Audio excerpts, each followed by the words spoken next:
प्रिय देशवासियों, नमस्कार। हम सभी ने बीते दिनों में देश का सामर्थ्य और उसका संयम दोनों देखा है। मैं सबसे पहले भारत की पराक्रमी सेनाओं को, सशस्त्र बलों को, हमारी खुफिया एजेंसियों को, हमारे वैज्ञानिकों को, हर भारतवासी की तरफ से सैल्यूट करता हूं। हमारे वीर सैनिकों ने ऑपरेशन सिंदूर के लक्ष्यों की प्राप्ति के लिए असीम शौर्य का प्रदर्शन किया। मैं उनकी वीरता को, उनके साहस को, उनके पराक्रम को आज समर्पित करता हूं।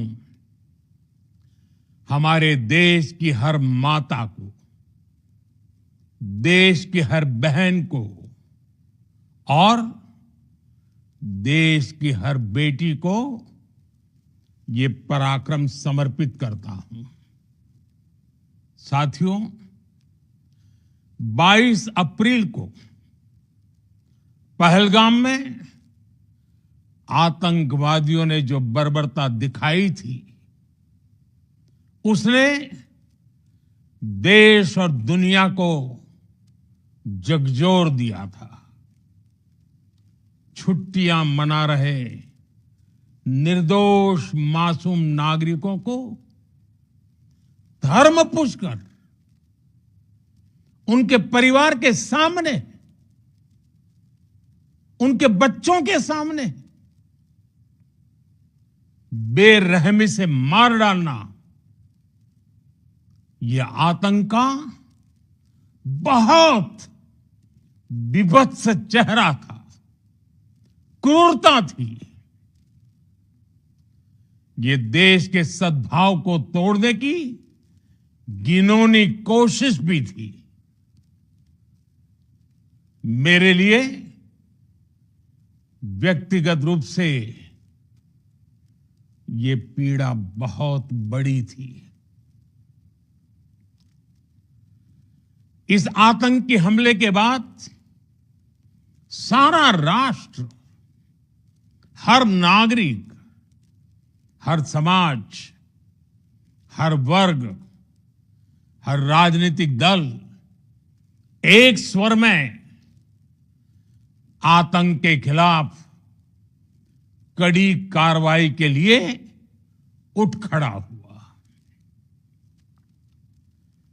हमने आतंकवादियों को मिट्टी में मिलाने के लिए भारत की सेनाओं को पूरी छूट दे दी और आज हर आतंकी, आतंक का हर संगठन जान चुका है कि हमारी बहनों बेटियों के माथे से सिंदूर हटाने का अंजाम क्या होता है। साथियों, ऑपरेशन सिंदूर ये सिर्फ नाम नहीं है, ये देश के कोटि कोटि लोगों की भावनाओं का प्रतिबिंब है। ऑपरेशन सिंदूर न्याय की अखंड प्रतिज्ञा है।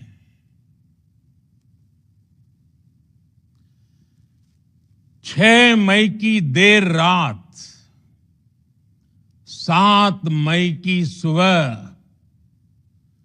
पूरी दुनिया ने इस प्रतिज्ञा को परिणाम में बदलते देखा है।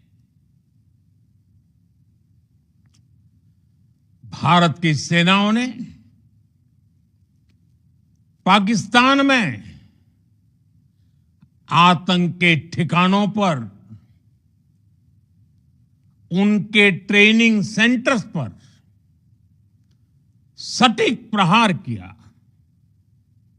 आतंकियों ने सपने में भी नहीं सोचा था कि भारत इतना बड़ा फैसला ले सकता है। लेकिन जब देश एकजुट होता है, नेशन फर्स्ट की भावना से भरा होता है, राष्ट्र सर्वोपरि होता है, तो फौलादी फैसले लिए जाते हैं, परिणाम लाकर दिखाए जाते हैं। जब पाकिस्तान में आतंक के अड्डों पर भारत की मिसाइलों ने हमला बोला, भारत के ड्रोन्स ने हमला बोला, तो आतंकी संगठनों की इमारतें नहीं, बल्कि उनका हौसला भी थर्रा गया। बहावलपुर और मुरिद के जैसे आतंकी ठिकाने एक प्रकार से ग्लोबल टेररिज्म की यूनिवर्सिटीज रही है। दुनिया में कहीं पर भी जो बड़े आतंकी हमले हुए हैं, चाहे 9/11 हो, चाहे लंदन ट्यूब बॉम्बिंग हो, या भारत में दशकों से जो बड़े बड़े आतंकी हमले हुए हैं, उन सब के तार कहीं ना कहीं आतंक के इन्हीं ठिकानों से जुड़ते रहे हैं। आतंकियों ने हमारी बहनों का सिंदूर उजाड़ा था, इसलिए भारत ने आतंक के ये हेडक्वार्टर्स उजाड़ दिए। भारत के इन हमलों में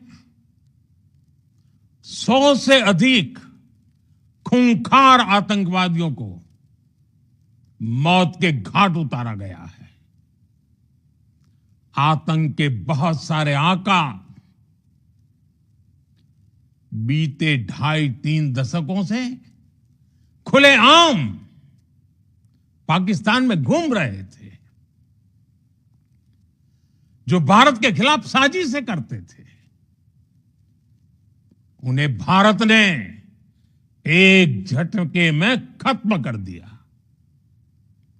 साथियों, भारत की इस कार्रवाई से पाकिस्तान घोर निराशा में गिर गया था, हताशा में गिर गया था, बौखला गया था। और इसी बौखलाहट में उसने एक और दुस्साहस किया। आतंक पर भारत की कार्रवाई का साथ देने के बजाय पाकिस्तान ने भारत पर ही हमला करना शुरू कर दिया। पाकिस्तान ने हमारे स्कूलों, कॉलेजों को, गुरुद्वारों को, मंदिरों को, सामान्य नागरिकों के घरों को निशाना बनाया। पाकिस्तान ने हमारे सैन्य ठिकानों को निशाना बनाया। लेकिन इसमें भी पाकिस्तान खुद बेनकाब हो गया। दुनिया ने देखा कि कैसे पाकिस्तान के ड्रोन्स, पाकिस्तान की मिसाइलें भारत के सामने तिनके की तरह बिखर गई। भारत के सशक्त एयर डिफेंस सिस्टम ने उन्हें आसमान में ही नष्ट कर दिया। पाकिस्तान की तैयारी सीमा पर वार की थी, लेकिन भारत ने पाकिस्तान के सीने पर वार कर दिया। भारत के ड्रोन्स, भारत की मिसाइलों ने सटीकता के साथ हमला किया। पाकिस्तानी वायुसेना के उन एयरबेस को नुकसान पहुंचाया, जिस पर पाकिस्तान को बहुत घमंड था। भारत ने पहले 3 दिनों में ही पाकिस्तान को इतना तबाह कर दिया जिसका उसे अंदाजा भी नहीं था। इसलिए भारत की आक्रामक कार्रवाई के बाद पाकिस्तान बचने के रास्ते खोजने लगा। पाकिस्तान दुनिया भर में तनाव कम करने के लिए गुहार लगा रहा था, और बुरी तरह पीटने के बाद इसी मजबूरी में 10 मई की दोपहर को पाकिस्तानी सेना ने हमारे डीजीएमओ को संपर्क किया। तब तक हम आतंकवाद के इंफ्रास्ट्रक्चर को बड़े पैमाने पर तबाह कर चुके थे। आतंकियों को मौत के घाट उतार दिया गया था। पाकिस्तान के सीने में बसाए गए आतंक के अड्डों को हमने खंडहर बना दिया था। इसलिए जब पाकिस्तान की तरफ से गुहार लगाई गई, पाकिस्तान की तरफ से जब ये कहा गया कि उसकी ओर से आगे कोई आतंकी गतिविधि और सैन्य दुस्साहस नहीं दिखाया जाएगा, तो भारत ने भी उस पर विचार किया। और मैं फिर दोहरा रहा हूं, हमने पाकिस्तान के आतंकी और सैन्य ठिकानों पर अपनी जवाबी कार्रवाई को अभी सिर्फ स्थगित किया है। आने वाले दिनों में हम पाकिस्तान के हर कदम को इस कसौटी पर मापेंगे कि वो क्या रवैया अपनाता है। साथियों, भारत की तीनों सेनाएं, हमारी एयरफोर्स, हमारी आर्मी और हमारी नेवी, हमारी border security force BSF, Bharat के अर्धसैनिक बल लगातार अलर्ट पर है। सर्जिकल स्ट्राइक और एयर स्ट्राइक के बाद अब ऑपरेशन सिंदूर आतंक के खिलाफ भारत की नीति है। ऑपरेशन सिंदूर ने आतंक के खिलाफ लड़ाई में एक नई लकीर खींच दी है। एक नया पैमाना, न्यू नॉर्मल तय कर दिया है। पहला, भारत पर आतंकी हमला हुआ तो मुंह तोड़ जवाब दिया जाएगा। हम अपने तरीके से, अपनी शर्तों पर जवाब देकर रहेंगे। हर उस जगह जाकर कठोर कार्रवाई करेंगे जहां से आतंक की जड़ें निकलती हैं। दूसरा, कोई भी न्यूक्लियर ब्लैकमेल भारत नहीं सहेगा। न्यूक्लियर ब्लैकमेल की आड़ में पनप रहे आतंकी ठिकानों पर भारत सटीक और निर्णायक प्रहार करेगा। तीसरा, हम आतंक की सरपरस्त सरकार और आतंक के आकाओं को अलग अलग नहीं देखेंगे। ऑपरेशन सिंदूर के दौरान दुनिया ने पाकिस्तान का वो घिनौना सच फिर देखा है,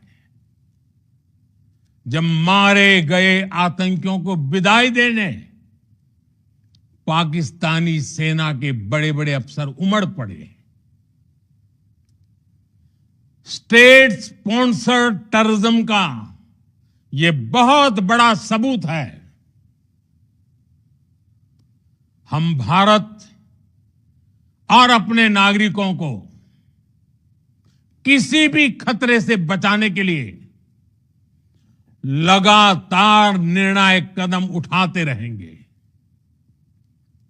साथियों, युद्ध के मैदान पर हमने हर बार पाकिस्तान को धूल चटाई है और इस बार ऑपरेशन सिंदूर ने नया आयाम जोड़ा है। हमने रेगिस्तानों और पहाड़ों में अपनी क्षमता का शानदार प्रदर्शन किया और साथ ही न्यू एज वॉरफेयर में भी अपनी श्रेष्ठता सिद्ध की।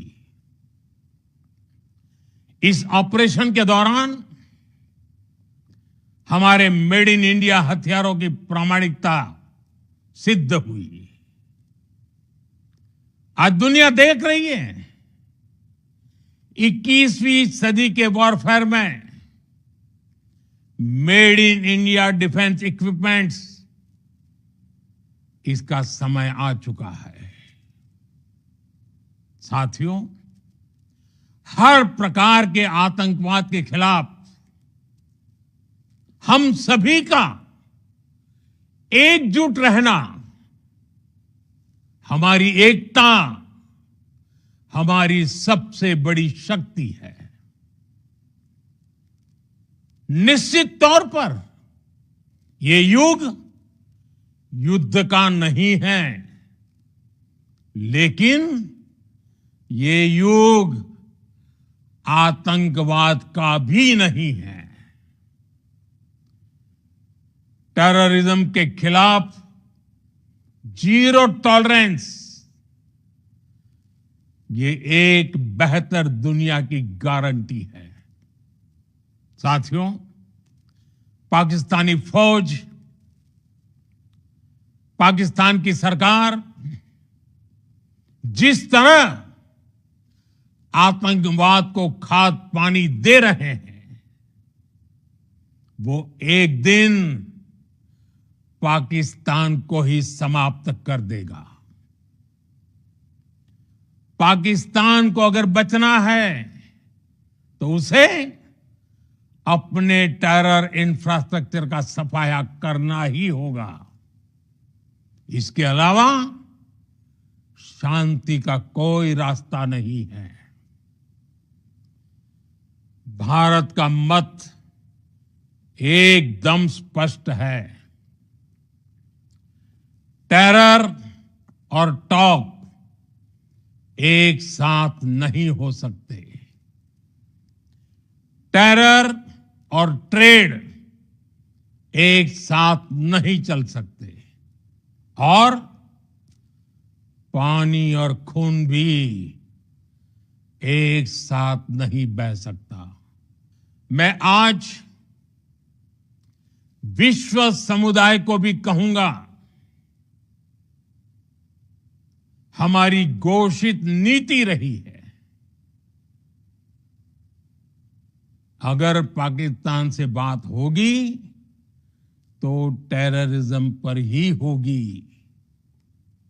अगर पाकिस्तान से बात होगी तो पाक ऑक्युपाइड कश्मीर पीओके उस पर ही होगी। प्रिय देशवासियों, आज बुद्ध पूर्णिमा है। भगवान बुद्ध ने हमें शांति का रास्ता दिखाया है। शांति का मार्ग भी शक्ति से होकर जाता है। मानवता शांति और समृद्धि की तरफ बढ़े, हर भारतीय शांति से जी सके, विकसित भारत के सपने को पूरा कर सके, इसके लिए भारत का शक्तिशाली होना बहुत जरूरी है। और आवश्यकता पड़ने पर इस शक्ति का इस्तेमाल भी जरूरी है। और पिछले कुछ दिनों में भारत ने यही किया है। मैं एक बार फिर भारत की सेना और सशस्त्र बलों को सैल्यूट करता हूं। हम भारतवासी के हौसले, हर भारतवासी का एकजुटता का शपथ, संकल्प, मैं उसे नमन करता हूं। बहुत बहुत धन्यवाद। भारत माता की जय। भारत माता की जय। भारत माता की जय।